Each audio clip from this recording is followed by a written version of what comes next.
చూడండి, నేను ఈరోజు అట్ల పిండి నానబెట్టాను అన్నమాట. చూడండి, పెళ్ళైన కొత్తలో నాకు పప్పు రుబ్బుతాం కానీ పప్పు నానబోతాం కానీ కొలతలు తెలియదు అనమాట. ఇవాళ మీకు చూస్తున్నాను అనమాట.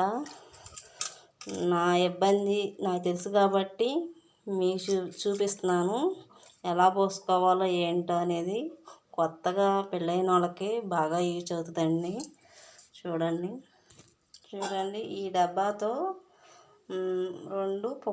రెండేమో పప్పు పోసానండి,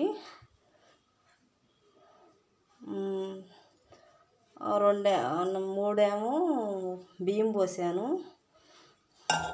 ఈ రెండు కలిపి ముందు పప్పు కడిగేసాను, తర్వాత బియ్యాన్ని కడిగాను అనమాట. పప్పు కడిగినాక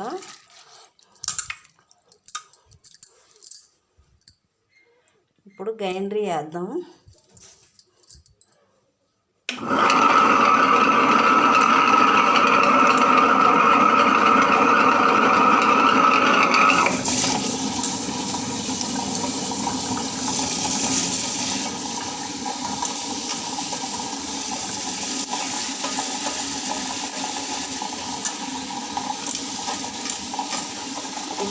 చిన్న గ్రైండర్ కాబట్టి 4 గుప్పులు వేసానండి.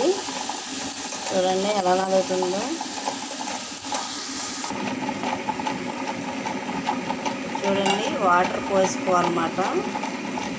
ఇప్పుడు వాటర్ పోసుకొని నలుగుతుంది చూడండి బాగా. మా అత్తగారు లేదండి, ఫస్ట్లో మా పెళ్ళైన కొత్తలో మా మామగారు అక్కడే ఉన్నాడు. దానివల్ల నాకు ఏ వంటలు రావు. మా ఆయన వాళ్ళ అత్తగారు ఉండేదన్నమాట అక్కడ, చెట్టు పెద్దమ్మని ఆమె చూపించేదన్నమాట ప్రతిదీ.